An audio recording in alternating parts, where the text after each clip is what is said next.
అందరికీ నమస్కారం.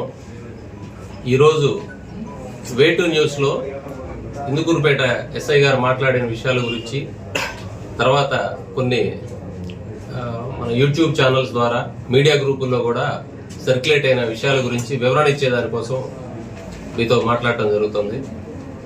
ముందుగా దీనికి సంబంధించి పల్లిపాడులో పంచాయతీ స్థలం శుభ్రం చేయమని చెప్పి అక్కడ చెట్లు చెదలు పెరిగిపోయి పాములు పురుగులతో ఇబ్బంది ఉందని చెప్పేసి చాట్ల మాధవి మరియు ఆ చుట్టుపక్కల ఉండే కొంతమంది పంచాయతీ కార్యదర్శికి ఒక రిప్రజెంటేషన్ ఇచ్చారు.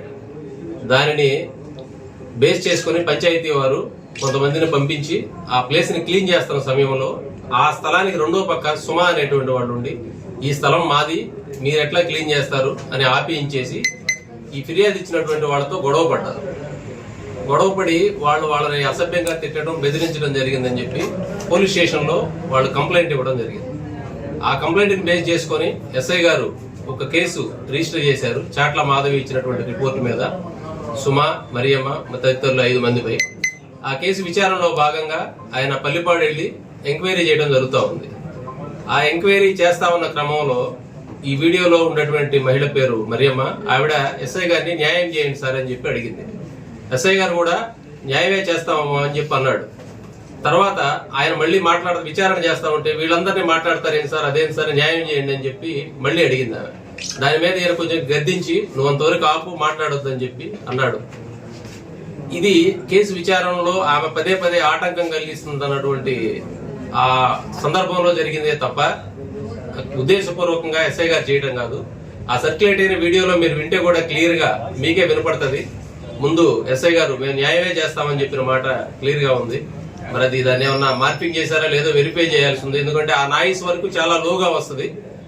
ఆమె మొదట మీరు విచారించి న్యాయం చేయండి సార్ అన్న మాటకి ఎస్ఐ గారు నేను న్యాయమే చేస్తానమ్మా అని చెప్పిన మాట మాత్రం చాలా లో నాయిస్ లో వస్తుంది.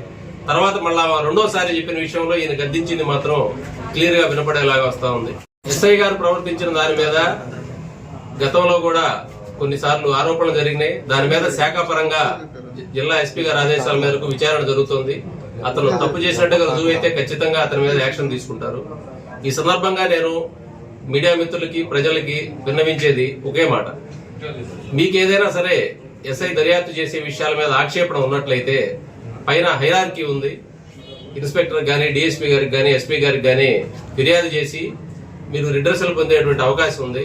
అలా కాకుండా వ్యక్తిగతంగా డిపార్ట్మెంట్ ని కొంచెం డిఫేమ్ చేసేటువంటి మాటలు మీడియా ద్వారా గానీ వ్యక్తపరిస్తే, డిఫేమ్ చేసేటువంటి విషయాలు మాట్లాడితే లీగల్ యాక్షన్ తీసుకోవడం జరిగింది.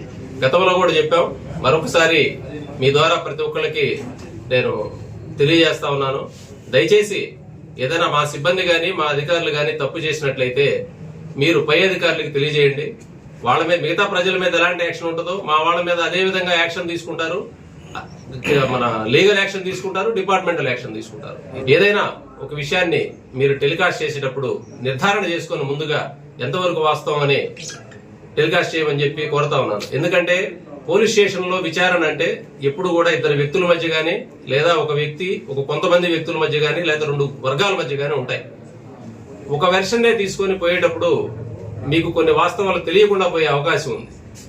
కాబట్టి మీ దగ్గరికి ఎవరైనా ఒకళ్ళు వచ్చినప్పుడు మీ వృత్తిలో ధర్మంగా మీరు తీసుకుంటారు. అదేవిధంగా దానికి సంబంధించిన అధికారి దగ్గరైనా వివరణ తీసుకోండి. సార్ ఈ విధంగా అంటున్నారు ఏంటని, లేదా కౌంటర్ పార్టీ దగ్గరైనా తీసుకొని మీరు ఆ 2 విషయాలు కూడా ప్రచురిస్తే వ్యూయర్స్ జస్టిఫై చేసుకుంటారు ఏది కరెక్ట్ ఏది కాదని. కొన్ని మిస్కమ్యూనికేషన్ వల్ల జరిగింది. ఇక్కడ ఒకరిద్దరు మీడియా మిత్రులతో ఏదో కొంత గ్యాప్ ఉన్నట్టుగా తెలుస్తోంది. మా వాళ్ళు తప్పు చేస్తే డెఫినెట్ గా మా వాళ్ళ మీద కూడా యాక్షన్ తీసుకోవడం జరిగింది. కాబట్టి తొందరపడి వన్ సైడెడ్ న్యూస్, పబ్లిక్ లో అపోహలు కలిగించేటువంటి న్యూస్, పోలీస్ శాఖకి మర్యాద తగ్గించేటువంటి వార్తలు మీరు నిర్ధారణ చేసుకోకుండా టెలికాస్ట్ చేయొద్దని చెప్పి ఈ సందర్భంగా మీ అందరికీ తెలియజేస్తా ఉన్నాను.